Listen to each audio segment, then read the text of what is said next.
Welcome to Toffee TV. It is the instant match reaction. Sheffield United 2, Everton 2. I don't know whether I'm happy or whether I'm sad. I'm happy that we got a point, and I'm happy that Jordan Pickford made an unbelievable save, double save at the end there to get us a point. Unbelievable save. Absolutely unbelievable save, double save to get us something. Let's start with some positives, for a once. Let's start with some positives. A couple of goals in the game.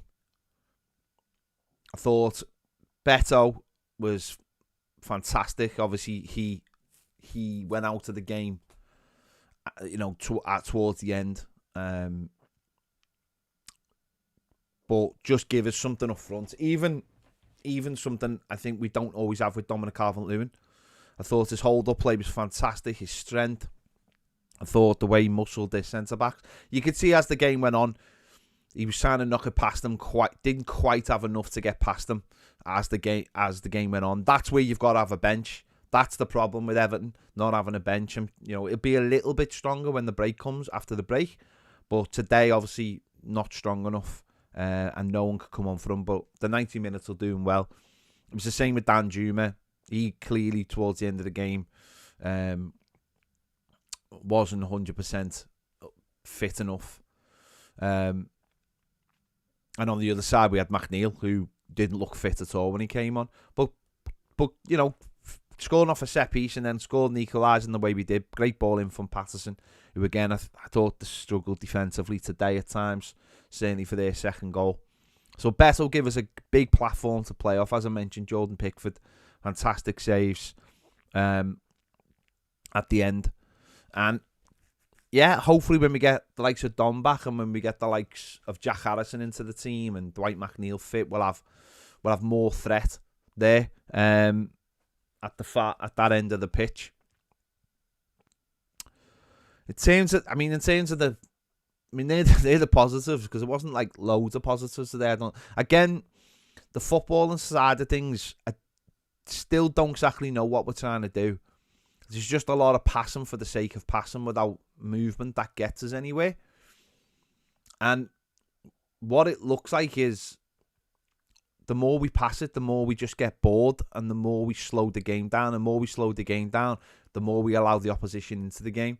And that's basically how they scored their first goal, was just we slowed it down to that much that they were just like, right, we'll just get on top of this game.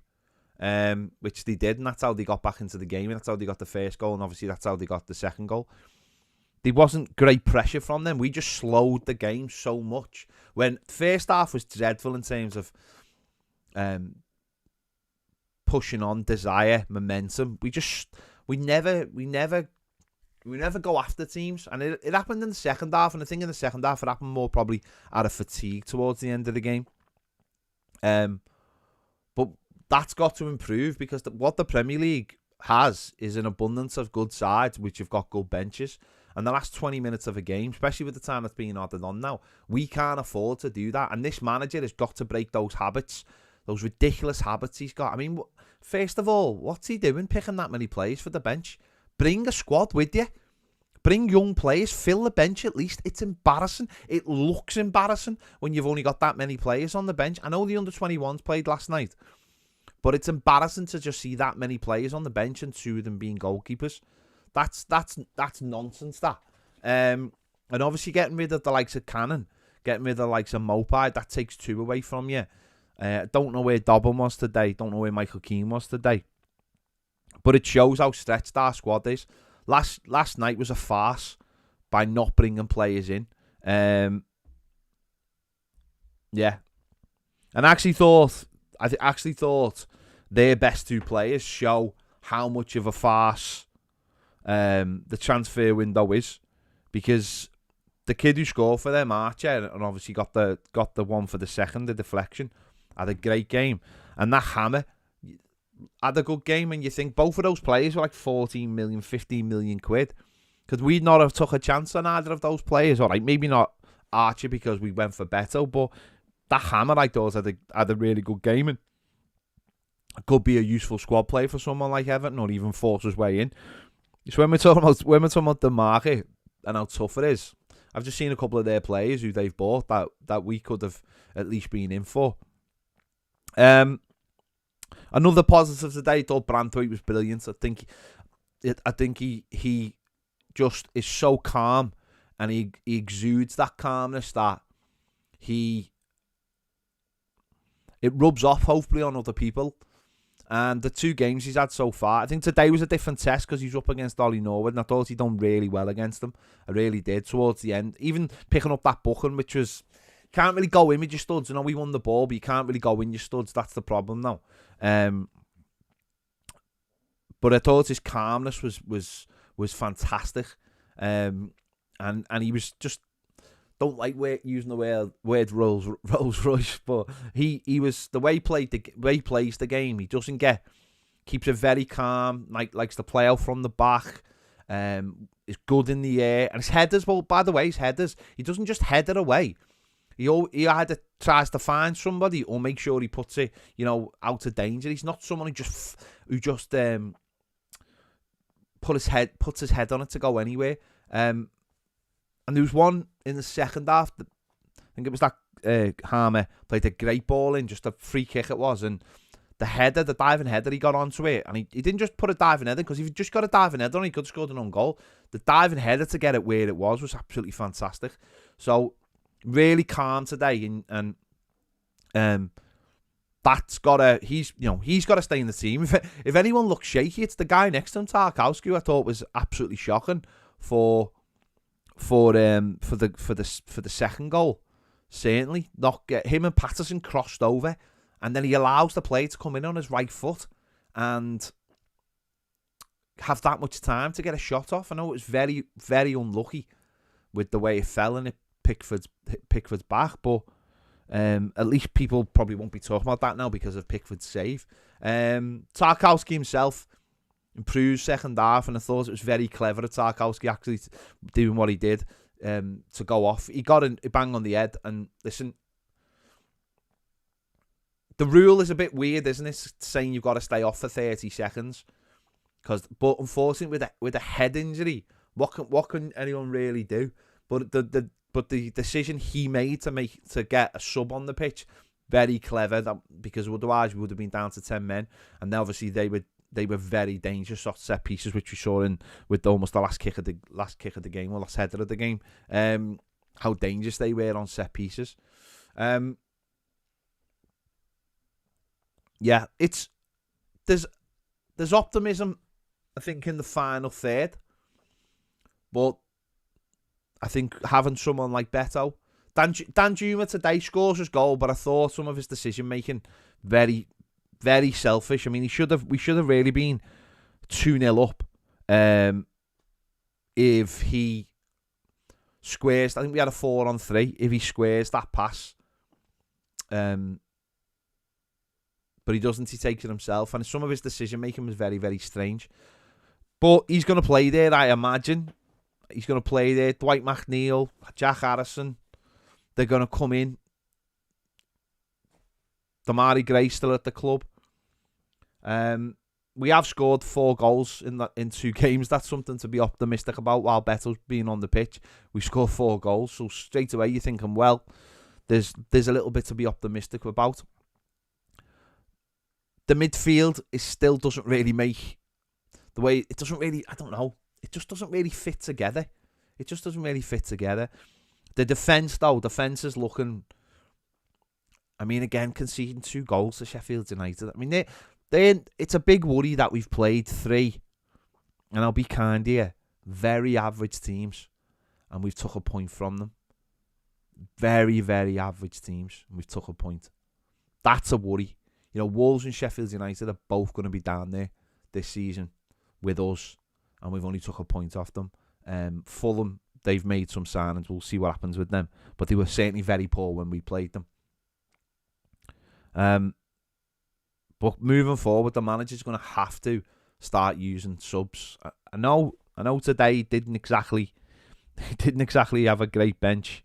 I don't think he was ever bringing Chimiti on, towards the end, the way the game was going.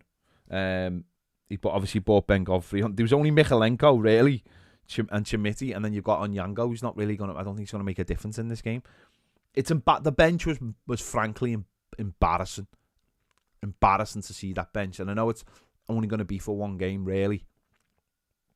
But that's shocking just to see that. You'd think as a football club, you'd just fill that out of pride. I know people go, what's the point? But you think they would just out of pride. But it's something he's going to have to improve on his subs. But we have to find, for me, a way to play football, because we just don't really have any particular way of playing. They pass it, as I said before, they pass it around for ages and it doesn't really get them anywhere. And then they get bored and then the opposition come into the game. So, another thing I just wanted to mention, and I know this is normally what Bass does, but the refereeing today was shocking.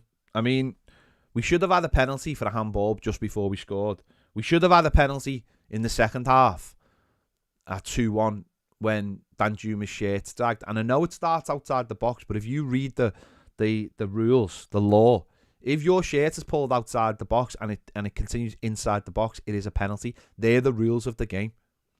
They are the rules of the game. So we should have had 2 penalties today. Some of the other decision making just based, like when Decore got booked. What's Decore getting booked for? It's a 50-50. There's nothing. I just thought some of his decision making was absolutely incredible today, and really broke up the momentum of what we were trying to do.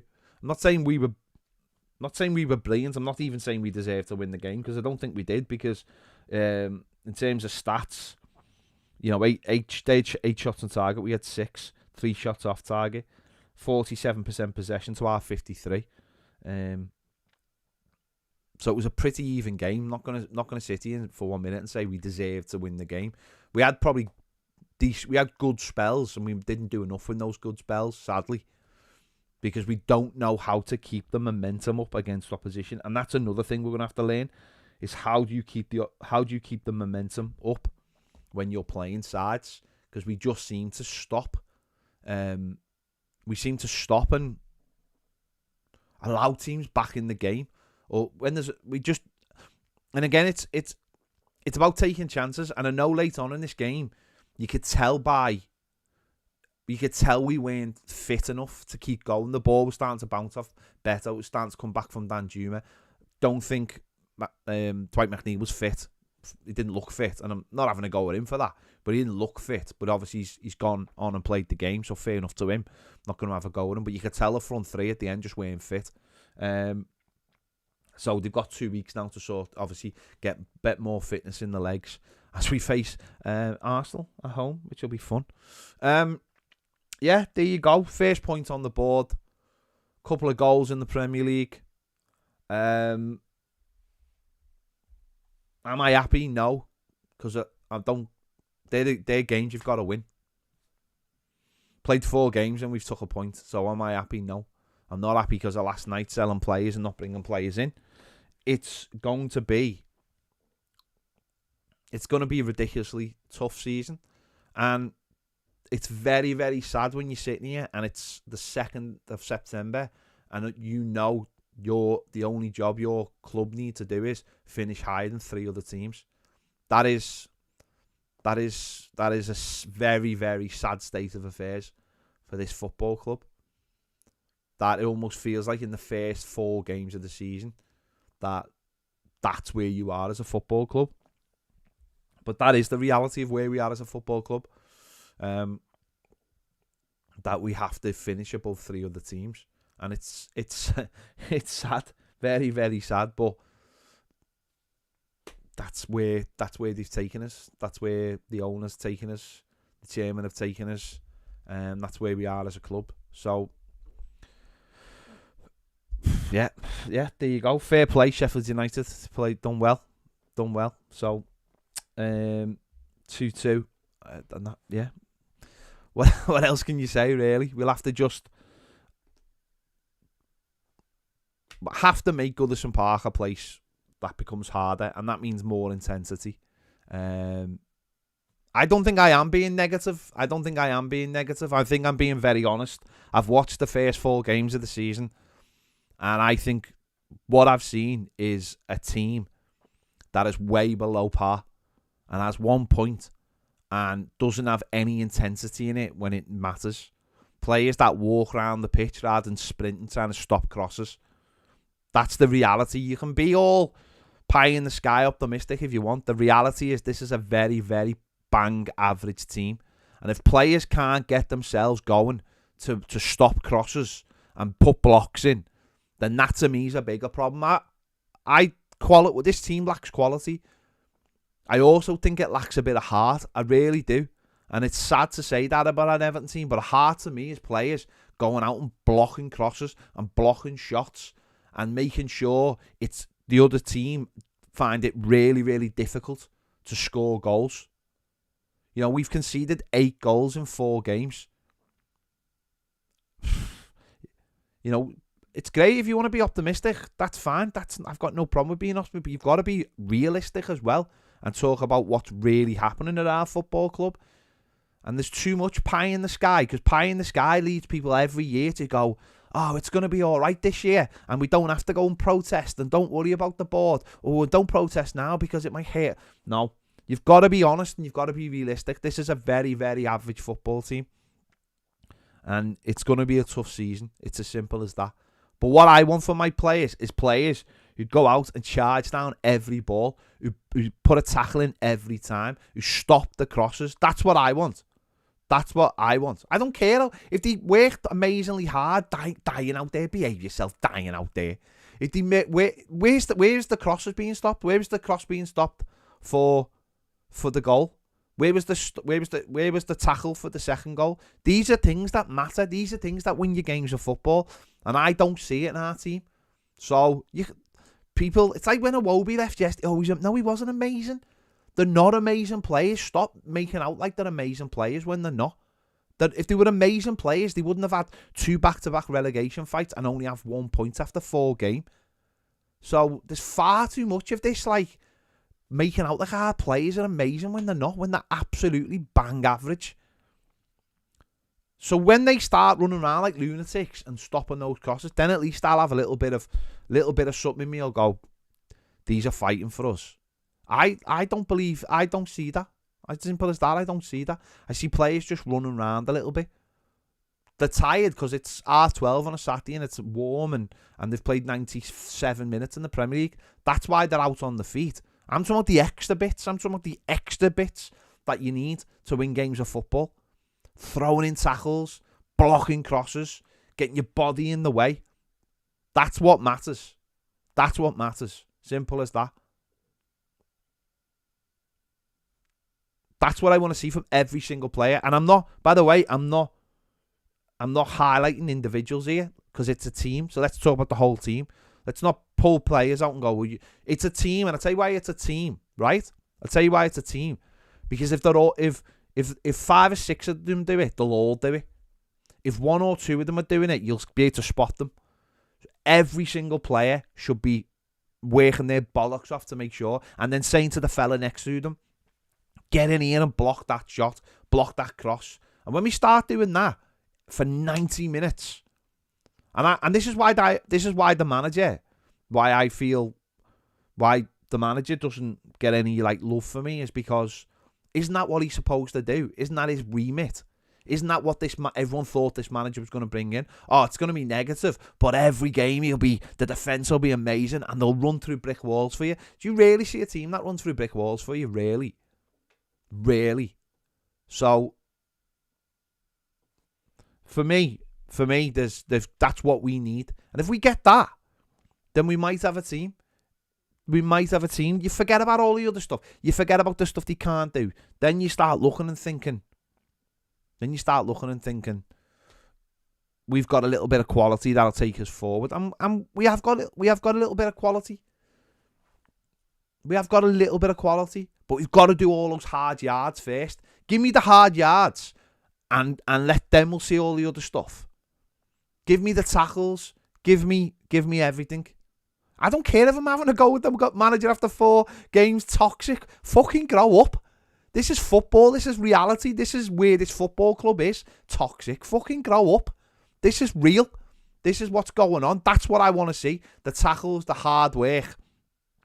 And that mightn't come from the manager. That comes from the players, isn't it? The manager might be demanding that. The manager might be demanding that. But if the players are not doing it, then it's up to the manager to get that out the players. Stop settling for shite. Far too many of our players, fans settle for shite. They settle for like going to Sheffield. I said this after the last game. Stop settling for draws at Sheffield United. Stop settling for getting beat at home by Fulham. Stop settling for it and demand more. And maybe we'll get more. Maybe you'll get the club. No one's saying sack Sean Dyche. What we're saying is do better, work harder.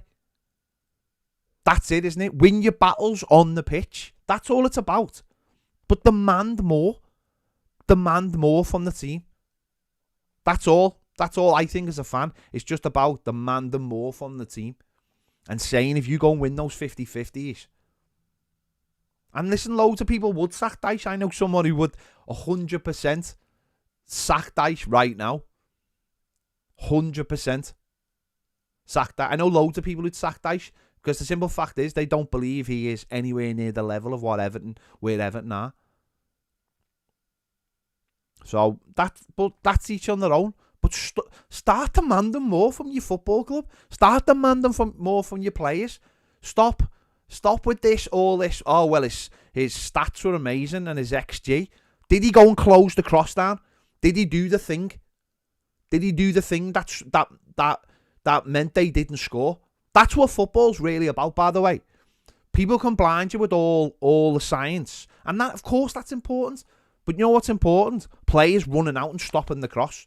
Players running out and putting the tackle in. That means that they don't get the through ball that score. They're the things in football that really, really matter. And when every single player does that, you have a team that starts getting results. I guarantee it. Why do you think as a football club, we've always loved players which can change a match? Where a player runs out 50-50, they win it. That's what we should be demanding more of. That's what the manager should be demanding more of. And the players should be demanding more of each other. That. Stop letting our standards drop. So we're patting people on the back who are not very good. Because that's all what happens. Players get a couple of goals and suddenly they're amazing. People putting videos on Twitter about Damari Gray. Because he scored 2 goals last season in the Premier League that weren't penalties. So let's start just demanding more. And stop going, oh, well, he had a good game because he did that one thing or that other thing. No, 90 minutes. Up and down, doing the job for the shirt. To me, that's all. And then all that other stuff comes after that. I'm just sick of people settling for what we're given. Demand more out of the players. Forget the manager. Just demand more from the players that they all do the job. It's as simple as that. Because what they should be able to do, whether they might not be able to score worldies or do whatever, but they can all do the hard work, can't they? They can all do the hard work on the pitch. Simple as that. Right, I am going to go. Make sure you check out Baz's video. I'll be back in a little bit to do the play ratings. I'll see you then.